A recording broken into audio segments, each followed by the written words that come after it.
Welcome to Control Your Career, a podcast to help you conquer uncertainty, shatter imposter syndrome, and rise above the expectations imposed by others. My name is Julia Toothacre, and I am the career coach and strategist at Ride the Tide Collective, my career development company, where I offer career coaching courses and I have a plethora of free content. I have been doing this work for well over a decade. And I want to help empower professionals like you find clarity, navigate your career with intention, and help you advance in your career in alignment with your unique personality, preferences, and values. This podcast is a great place to start your journey toward controlling your career.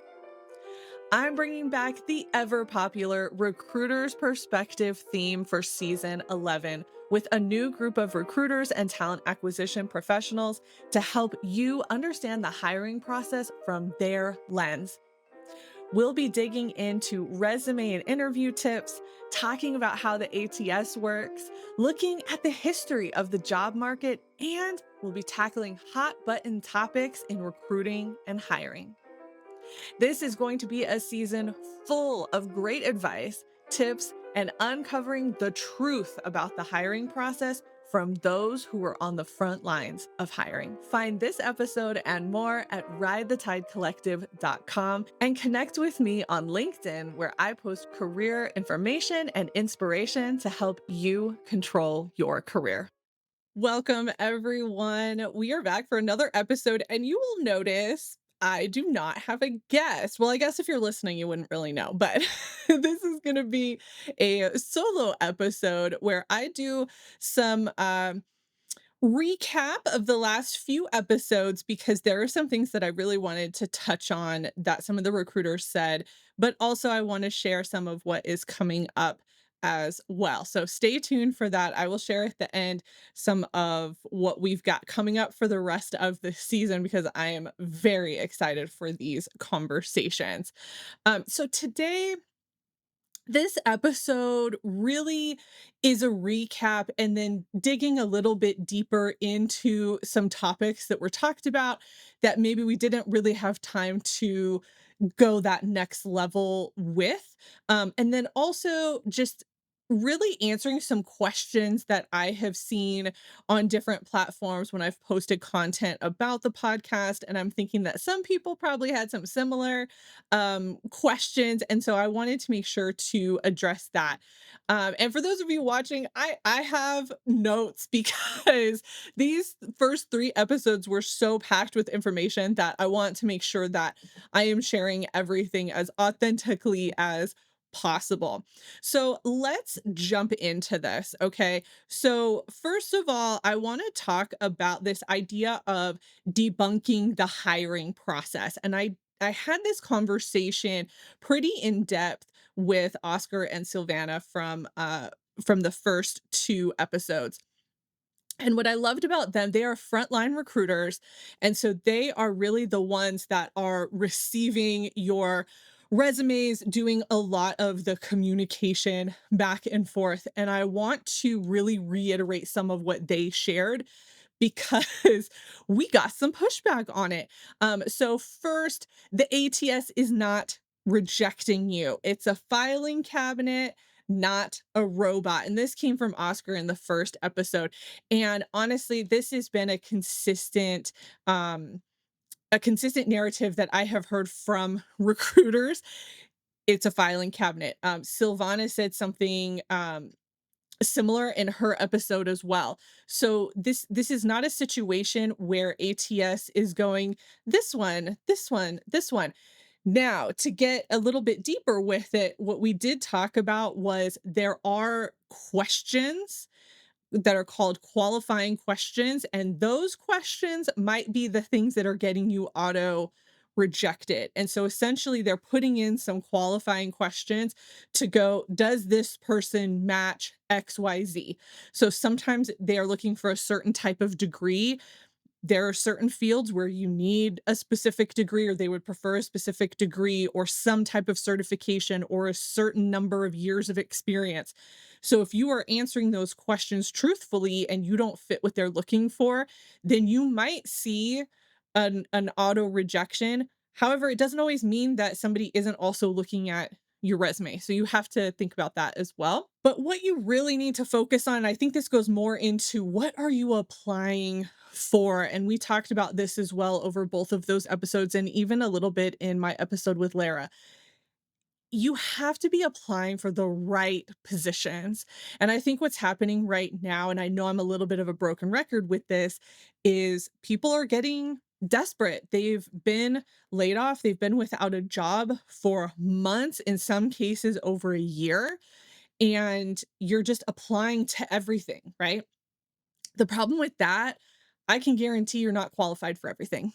I can guarantee that the positions that you're applying for are not matching the experience that you have. And so what's happening is you are getting more and more rejection, right? And Sylvana and I talked about this a lot in terms of making sure that you are applying for the right position. Just because you can do it doesn't mean that you're going to be the best fit in a competitive job market.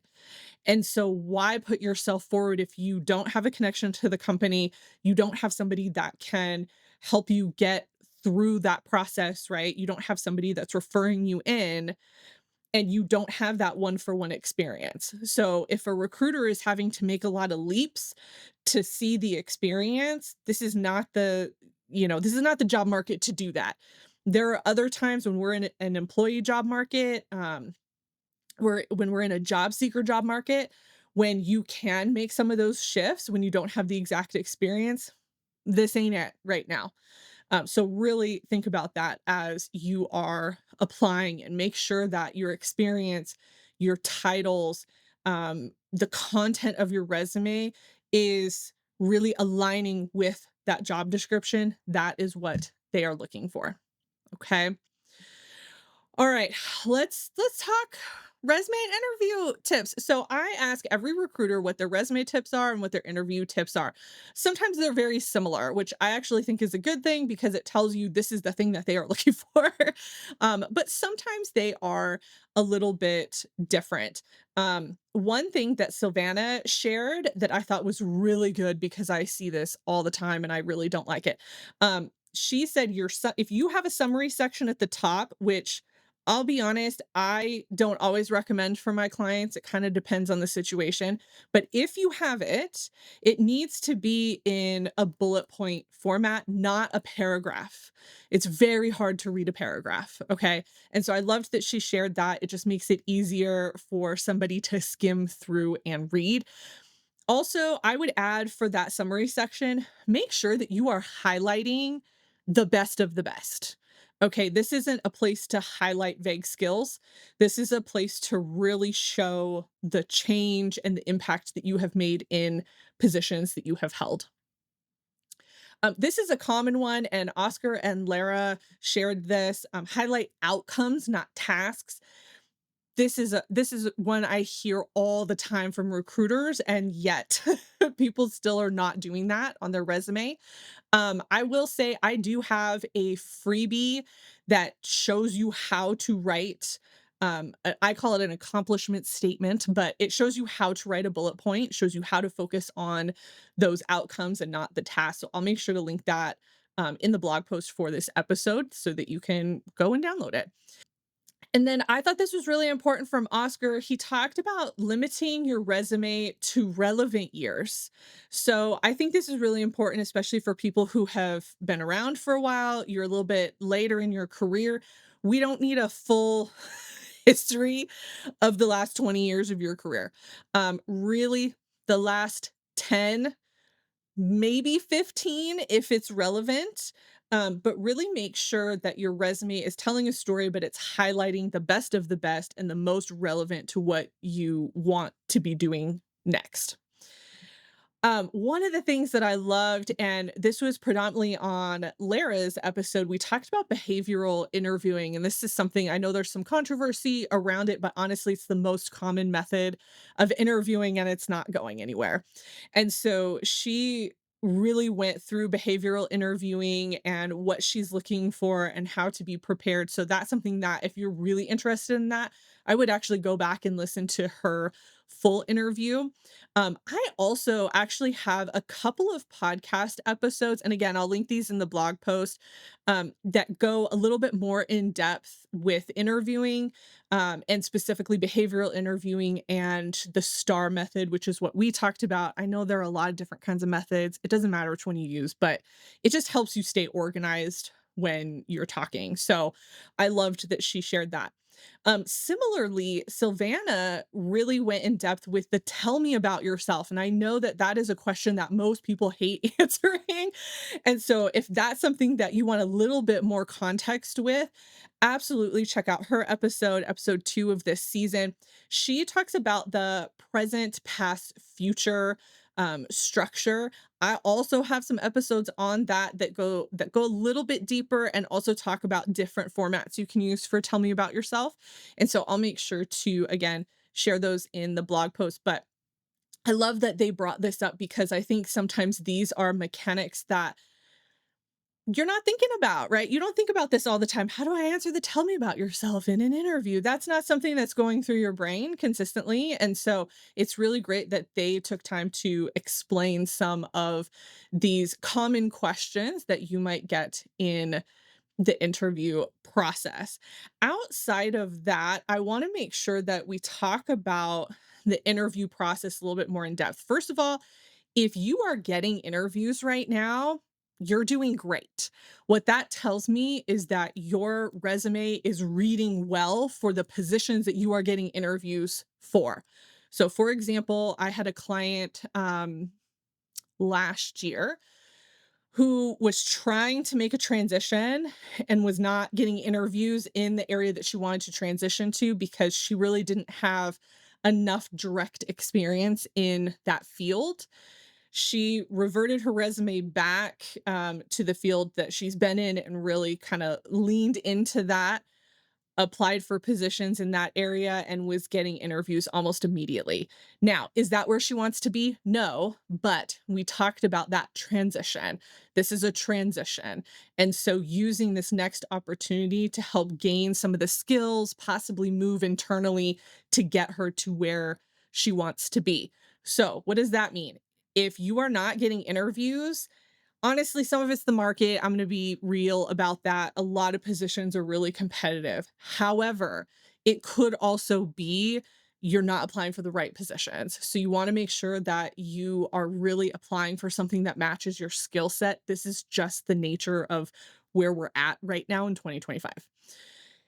If you are getting interviews, it means that something is reading well. So all my clients that are like, I got an interview, got an interview. I'm like, oh my gosh, we are celebrating the interview. We are highly celebrating the interview. Now, if you don't make it to the final round or you don't get the offer, now we're having a different conversation in terms of could something have gone better in the interview, or maybe they were measuring you against somebody else within the company, which I hate. I hate. If you're a hiring manager and you do that, please don't do it. I think that is the worst practice in the world.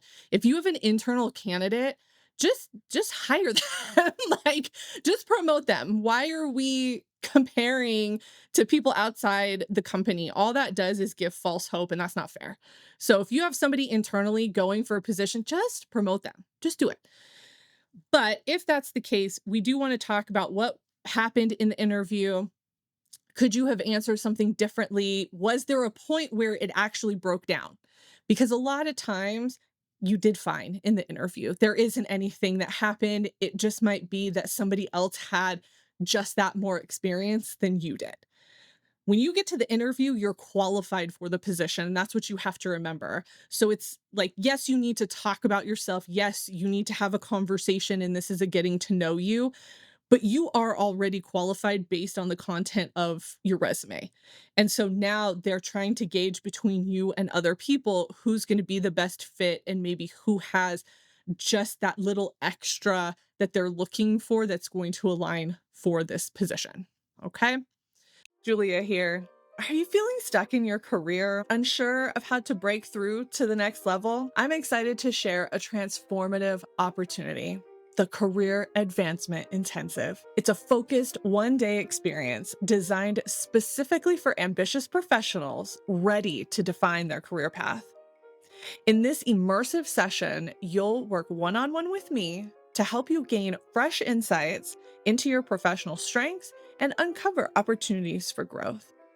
Together, you'll clarify your goals, refine your personal brand, and develop a strategic roadmap tailored to your unique aspirations. Imagine leaving the day with renewed confidence, a clear vision of your next steps, and practical actions you can implement immediately.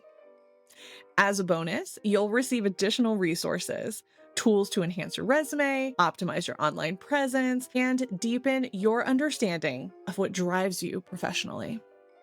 Not all coaching requires a 6-month commitment. The Career Advancement Intensive is perfect for ambitious professionals who want answers and strategies quickly. Before committing, let's make sure that this program is the best option for you in my complimentary career coaching clarity call. The link will be in the show notes and description for this episode. Now, let's get back to the show. All right. The last little section I want to talk about in terms of wrapping up these first 3 episodes is this RTO, remote work, hybrid work, all that conversation. I know this is such a huge thing because so many companies are bringing people back. They are doing an RTO and it's really upsetting some people. Um, and honestly, we talked about this predominantly in Lara's episode, and she gave some really wonderful insight into what her company has been doing. And I think that her company, based on what she told me, is really trying to approach this in the best way possible.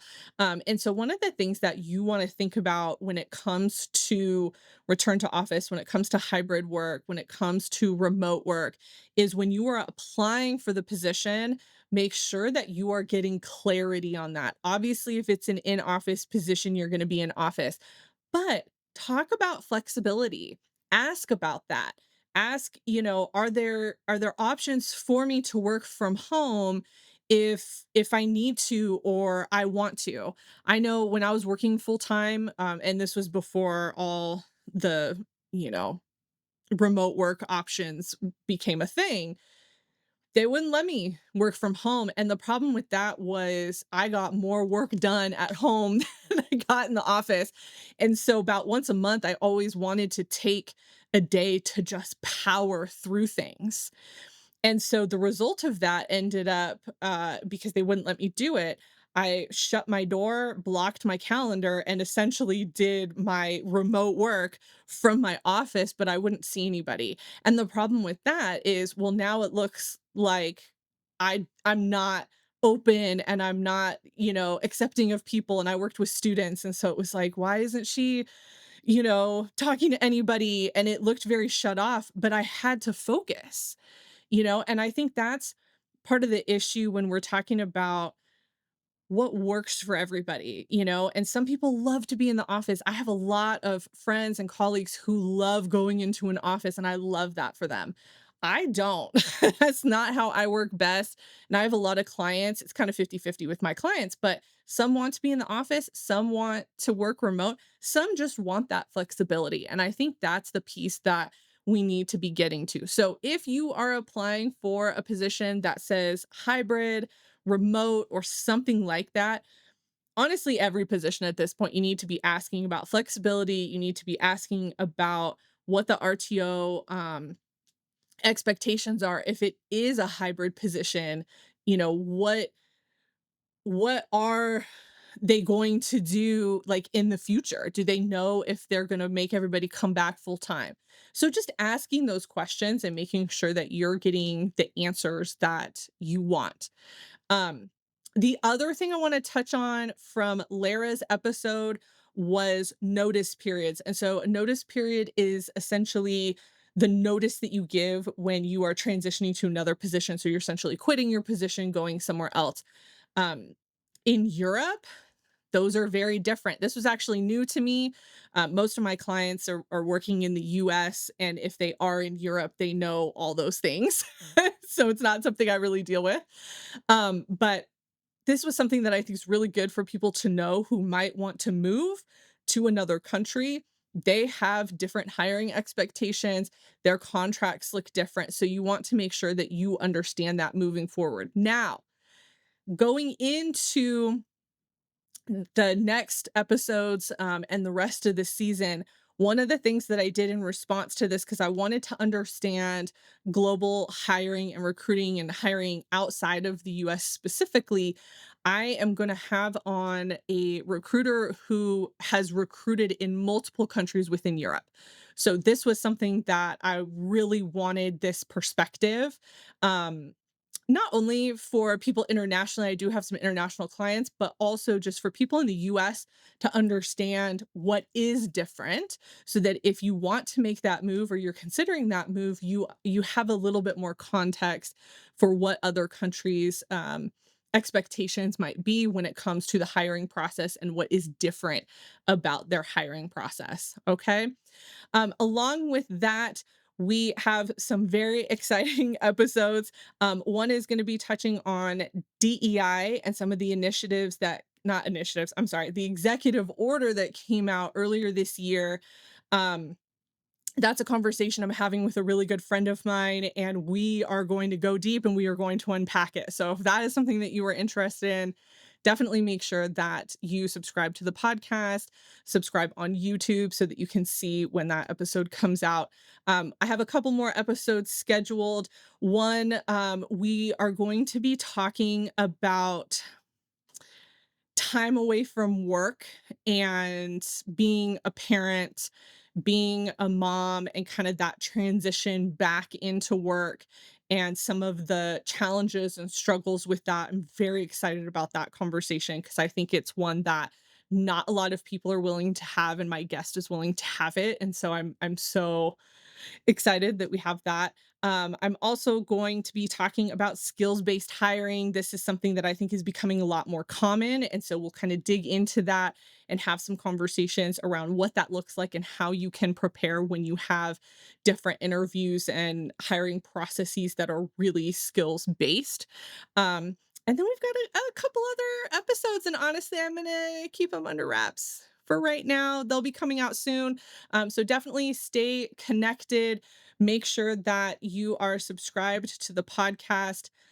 I'm so excited for this season. We've already had such amazing content, and I'm excited for the recruiters and human resources people I've been able to have on. They have been so gracious with their time and so open to having tough conversations. And I think that's what's really important here is being able to say, you know what? Yeah, this is a broken process.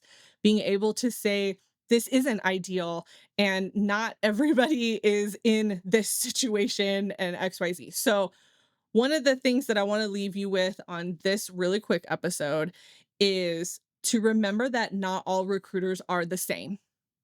So, the recruiters that I am bringing on, these are people that either I know or I have been connected to for a while or have had some type of connection to, and they are people that I have spoken to before before I record their episode to make sure that they are the type of recruiter that I want. I wanted to show the positive side of recruiting. I wanted to show there are recruiters out there who are doing the right things.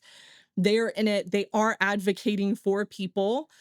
They are pushing back against some of the hiring decisions that hiring managers are making and some of the things that they want that really just don't align with what is going on. And I think that's really important. But it's also important to note they're not all created equal. So even though I'm trying to bring on really top notch recruiters, there are recruiters out there that they don't care. Right? Like they are hunters. That's what they're trying to do. They're trying to find people. They're going to ghost you. They're not going to connect with you. They're not going to respond to you. Some of them have such high volume that they can't. Right? And so even though we are giving you tips, this is not necessarily going to be the norm for every position, every recruiter in every situation. So I want to make sure that everybody understands that for every good recruiter, there's going to be a bad recruiter. And that's true of any profession. I know in career coaching, for every good career coach you have, there's probably more like two or three bad ones, but this is why I want to do this season. I want to make sure that you have access and connection to quality recruiters who are sharing information that is really helpful. All right, that's all I have for this episode. Again, make sure that you subscribe. I will have all the links that I talked about in the blog post, and I look forward to sharing the rest of this season with you.